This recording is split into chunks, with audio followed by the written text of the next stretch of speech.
ओम नमः शिवाय। सभी भक्तों को जय श्री राम।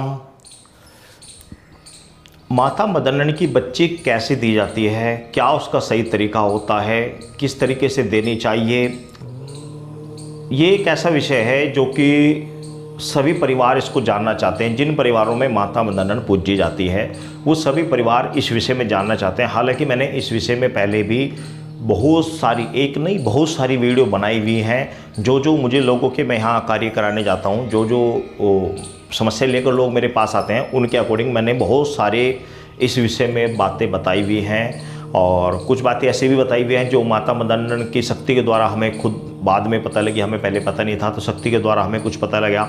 ऐसी भी बातें मैंने बहुत सारी वीडियो में बताई हुई हैं। तो आप लिस्ट में जाकर, माता मदनन की वीडियो की लिस्ट में आप जाकर बहुत सारी वीडियो आप देख सकते हैं। उन सभी वीडियो में मैंने इस तरह की गूढ़ रहस्यमयी बातें बताई हुई हैं। और माता मदनन की बच्ची से देने से कैसे बचना चाहिए, कैसे हम देनी चाहिए, और क्या बिना दिए भी काम चल सकता है, शुद्ध में कैसे पूजें, षड़भंग में कैसे पूजें, और माता मदनन का उतारा कैसे करें, माता मदनन की आरती, माता मदनन का भोग, और माता मदनन को पूजते हुए हनुमान जी को पूजें ना पूजें, हनुमान जी को पूजें तो क्या माता को पूजें, कुल देवी को किस प्रकार मनाएं। इस तरह की बहुत सारी वीडियो मैंने ऑलरेडी पहले भी बनाई हुई है। लेकिन फिर भी मेरे पास ये कमेंट्स आते हैं कि गुरुजी हमें बताइए कि माता मदनन की बच्ची किस प्रकार चढ़ाई जाती है। तो आज मेन उद्देश्य यही है कि मैं आपको दोबारा फिर एक बार आपको बताऊं कि माता मदनन की बच्ची कैसे दी जाती है। इसके लिए देखो, सर्वप्रथम तो आप अपने आसपास कोई ऐसा व्यक्ति देखिए जिस पर माता प्रसन्न हो, माता मदनन।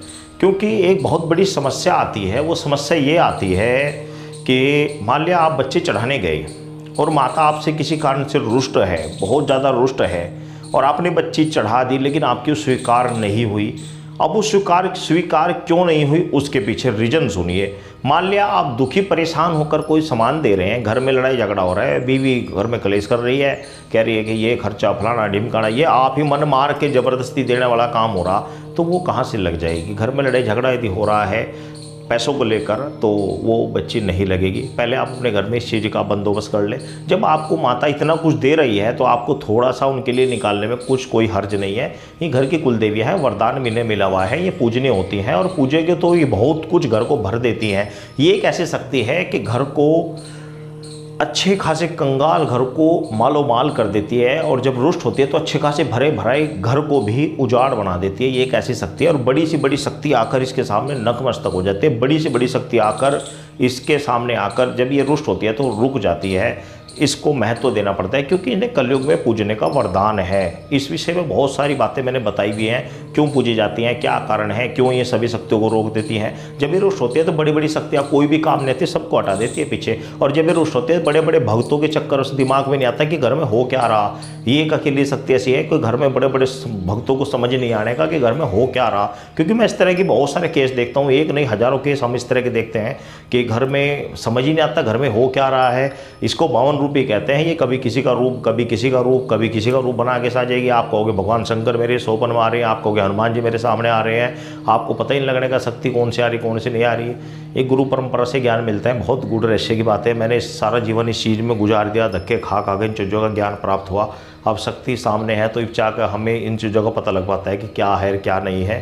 तो मेन टॉपिक है कि माता मदनन की बच्ची कैसे दें। उसके लिए सर्वप्रथम तो आप अपने आसपास को कोई भगत देख लें, उस भगत के द्वारा बच्ची को करवाएं तो अच्छा रहेगा। और यदि नहीं है तो आप अपने आसपास जो जमादार है उससे मिलें, उससे कहें कि भाई हमें बच्ची करानी है। तो वो बच्ची जब कराने आपके पास आएगा, आपको बता देगा फला दिन बच्ची करनी है, उसको साई दे दें। साई देकर बच्ची आप उनसे करवा लें। बच्चे के लिए सामान क्या क्या चाहिए होता है, मेन टॉपिक ये है कि सामान के लिए आपको क्या करना होता है। सर्वप्रथम तो माता मदनन के लिए एक साड़ी जो कि वाइट कलर की हो, जिस पे लाल रंग के कोई छींटे आदि हों, इस तरह की चल सकती है साड़ी। और उसके ऊपर 2 मीटर का बचकरना कपड़ा, जिसे आपने पुराने जमाने में औरतें देखी होंगी, नीचे पहनती थी वो धोती और ऊपर कुर्ता पहनती थी। तो माता मदनन ज़्यादा दिखती है, ज़्यादातर इसी रूप में दिखती है कि नीचे वो धोती पहन के रखती है और ऊपर वो कुर्ता पहन के रखती है। ज़्यादातर इस तरह के रूप में दिखाई देती है माता मदनन। बहुत सारे भक्तों को पता भी नहीं होगा कैसे दिखाई देती है, इस तरह दिखाई देती है। और बहुत कई बार ऐसे दिखाई देती है, इतना 16 श्रृंगार करके रखेगी, इतने रूपवान दिखाई देगी, बहुत ज़्यादा रूपवान दिखाई देगी। तो ये माता के रूप होते हैं, लेकिन असली जो रूप है मैंने आपको बताया कि वो बुढ़िया के रूप में दिखाई देती है और धोती पहन के रखती है और ऊपर कुर्ता पहन के रखती है। ये माता मदानन का असली रूप होता है जो मैं आपको बता रहा हूँ। मैंने तो हज़ारों बार दर्शन किए, तो ये जो है इस तरीके से दिखाई देती है। तो यदि तो आप सामान देने जब बच्चे जब देने जा रहे हैं तो ये सामान लेकर जाएं, आप उसकी धोती और कुर्ता लेकर जाएं, और यदि ये चीज़ उपलब्ध नहीं हो रहा है तो कुछ सूट लेकर जाएं। लेकिन बात ये है कि जब कपड़ा लेकर जाएं तो देखो दिल से अच्छा कपड़ा लेकर जाएं, बिल्कुल ऐसा ना जाएं लेके कि कोई उसको पहने ना, बिल्कुल भी। वो जमादार उसको लेकर जाएगा बेचारा, वो घर में जाकर अपने घर में बच्चों को या कोई इसके घर में इसको यूज कर ले, तो ऐसा कपड़ा लेकर जाएं।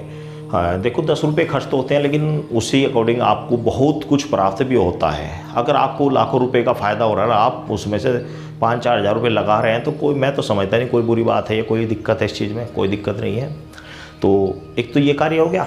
दूसरा आपको करना क्या है, आप माता मदन के लिए आप फूलों की माला ले जाएं, या फिर आप एक कलावा, जो कलावा हाथ बांधते हैं ना कलावा, ये इस कलावे के 2 डोरी के नाल ले आप ले लीजिए, माला की तरह आप बना लीजिए, जिसको आप जनेऊ भी कहते हैं। जिस तरह जनेऊ की तरह, जिस तरह हनुमान जी के गले में हमने ये डाला हुआ, ये देखो, ये कलावा डाला हुआ, ये कलावा, ये माला के रूप में कलावा डाला है। इस तरह आप कलावा के आप 2 कलावे बना लीजिए माला की तरह, और उन दोनों कलावों को आप हल्दी ले लीजिए, हल्दी कटोरी में लेकर हल्दी पानी डालकर उसमें आप में दोनों कलावे मिला लीजिए। एक तो आपको माता मदन को पहनाना है उनके स्थान को, और एक आपको जो बच्ची दी जाएगी उसके गले में डालना है। ये बात ध्यान रखना, विशेष उसके गले में डाला जाता है ये।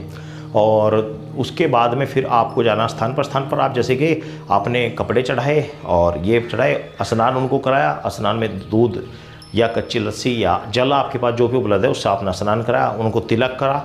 तिलक करने के बाद अब आपको वहाँ से आपको दीपक जलाना है। दीपक के आगे आपको धूप ठानी है अंगारी पे। अंगारी नहीं उपलब्ध है तो आप कपूर जला लीजिए, धूमबत्ती चढ़ाइए। 7 प्रकार की मिठाई, अलग अलग 7 प्रकार की मिठाई आप वहाँ पर भोग लगाइए। साथ ही बराबर में आपको 2 लड्डू, 1 मीठा पान और 1 सिगरेट आपका दाईं साइड में माता मदन साथ में जो प्रेत होता है उसके नाम का आपको भोग लगाना है। माता मदन के दाईं साइड में 2 लड्डू बूंदी के, 1 सिगरेट और 1 मीठा पान, ये प्रेत का होता है बराबर में। और ध्यान रहिए यदि आप सूट लेकर जा रहे हैं, साड़ी नहीं मिल पा रही है, तो आपको साड़ी के साथ भी 2 मीटर का कपड़ा अलग से रखना पड़ेगा। ये ध्यान रखना, 2 मीटर का कपड़ा आपको रखना ही रखना पड़ेगा, चाहे आप साड़ी लेकर जाए चाहे सूट लेकर जाए, 2 मीटर कपड़ा आपको साथ में रखना ही रखना पड़ेगा। तो अब आप धूप उठाएँ, वह मिठाई पूजिए और एक कढ़ाई बना कर ले जाएँ, हलवा, थोड़ा सा हलवा बना कर लेकर जाएँ, देसी घी का, सादे घी का, जिस तरह आपको जैसी आपकी सामर्थ्य है उस प्रकार का अच्छा स्वादिष्ट हलवा बना कर ले जाएँ। देखो देवता को अच्छे से अच्छा भोग लगाना चाहिए। जैसे काम उतारने वाला कभी नहीं करना चाहिए कि भाई हमारा फर्ज उतारना हमें, तो वो काम नहीं करना चाहिए। श्रद्धा भाव के साथ, खुशी के साथ भोजन, खुशी के साथ उनका भोग बनाए, खुशी के साथ चढ़ाए, तो आपके घर में 4 चांद लगेंगे, आपके घर में खुशी आएगी, ज़बरदस्त रूप से आएंगी। बहुत, मैं बिल्कुल हैरान, मेरे जीवन में ऐसे मैं बहुत सारे केस देखता हूँ, इस तरह के बहुत सारे केस कि जिनके घर में श्रद्धा विश्वास के साथ हमने कार्य कराए, उनके घर में 4 चांद लग गए, उनके घर में बहुत कुछ बरकत हुई। तो आप श्रद्धा विश्वास के साथ, श्रद्धा और भाव के साथ माता को भोग लगाएं गारी पे, माता खिल कर आएगी, आप भोग लगाएं, उनको 7 प्रकार की मिठाई का भोग लगाएं, हलवे का भोग लगाएं, और माता के लिए जो बच्ची लाई हुई है उस बच्चे का कान कतरवा कर वो चढ़ा दें। कभी भेंट देना मैं कभी नहीं दिलवाता, ना मैं इस चीज़ को चाहता, ना मैं कभी भी भेंट देना स्वीकार करता, क्योंकि मैं किसी भी जीव जंतु की बलि नहीं दिलवाता, ना मैं अच्छे लगता, ना मैं किसी को बताता बलि के विषय में। भाई कान कतरवाओ छोटा सा और वहाँ चढ़वा दो, उसके बाद उस बच्ची को छोड़ दो, ये जमादार को कह दो भाई इसको पाल लिए। उसके बाद वो जमादार उसको मार कर उसको बना कर खाते भी हैं, लेकिन भाई मेरे हिसाब से वो चीज़ ठीक नहीं है। मैं तो कान कतरवाया चढ़ा दिवा देना, बस इतना ही काम होता है। तो ये आपको चढ़वाना है। उसके बाद में आपको देसी दारू की 3 धार आपको वहाँ पर लगानी है। सभी बच्चों को माथा टिकवाना है और सभी बच्चों के सर पे आप उस धूप को, बच्चों के परिवार के सभी धूप को अपने सर पर ले, गलती के लिए माफ़ी मांगे और उनसे प्रार्थना करें, जो भी कार्य के लिए आपने बच्ची बोली थी उसके लिए प्रार्थना करें कि माता रानी आपके, हमने इस कार्य के लिए बच्ची बोली थी, इसे आप स्वीकार करें, जो गलती हुई उसको हम अक्षमा करें, बार बार अक्षमा कराएंगे और मस्तक नीचे टेके नाक रगड़े उनके सामने। तो आपकी जो भी आपकी मनोकामना के लिए आपने बच्ची बोली थी वह आपकी स्वीकार होगी।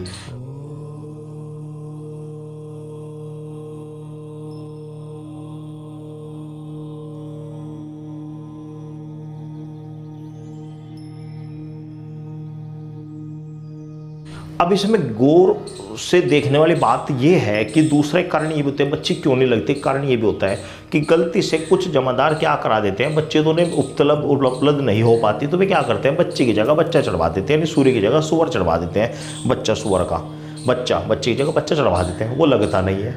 दूसरी बात कि कुछ व्यक्ति क्या करते हैं, बच्ची की मान लिया आपने चढ़ाई, आपने ये कान कतरवाया, तो बच्चे आपके सामने वही बच्ची दूसरे व्यक्ति के सामने इधर से पढ़ा देंगे, उसका यो कान चढ़वा देंगे कटवा के इधर से, जबकि वो इधर से पहले ही चढ़ी हुई थी, आपको पता नहीं लगना है जल्दबाजी के चक्कर में। तो इस चीज़ का विशेष ध्यान रखें कि बच्चे के दोनों कान सही होने चाहिए, वो सही होने चाहिए, सुच्चे होनी चाहिए। सुच्चे का मतलब है कि पवित्र होनी चाहिए, वो पहले दीवी ना हो। और ध्यान से देख लें कि बच्चे है बच्चा ना हो। मैंने ऐसे भी बहुत सारे भक्तों को देखा कि वो करो जा और मैं खड़ा देखो जाऊँ साइड में, जब वो करते हैं मैं किसी को डिस्टर्ब नहीं करता। कभी भी जो व्यक्ति कर रहा है इस चीज़ें भक्ति लहर में पहला नियम है कि जब दूसरा व्यक्ति कर रहा है तो कभी भी उसे टोके ना, जो वो जैसा कर रहा है करने दो, उसको करने दो।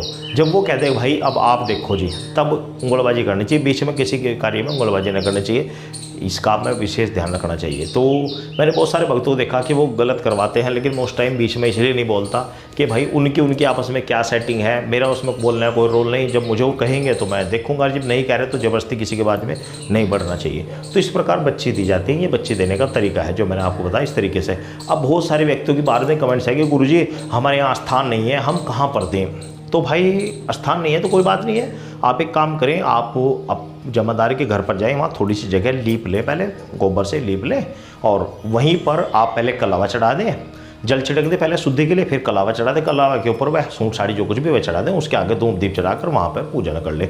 ये भी तरीका, आप थोड़ा सा लीप कर, बिना स्थान होने के बावजूद भी लीप कर उसके पर आप पूज सकते हैं। वो लीप कर स्थान हो जाता है कि माता का स्थान हमने दिया, इस स्थान पर हम पूज रहे हैं, तो ये भी चल जाता है। जंगल में आप इस प्रकार भी दे सकते हैं, जंगल में दे सकते हैं, अपने घर पर दे सकते हैं, जमादार के घर पर दे सकते हैं, जहाँ आप पूछ रहे हैं वहाँ दे सकते हैं। अपने घर में जो कन्याएं हैं, लड़कियाँ हैं, उनसे थोड़ा दूर रखें, बचा कर रखें, उनको मत दिखाएं।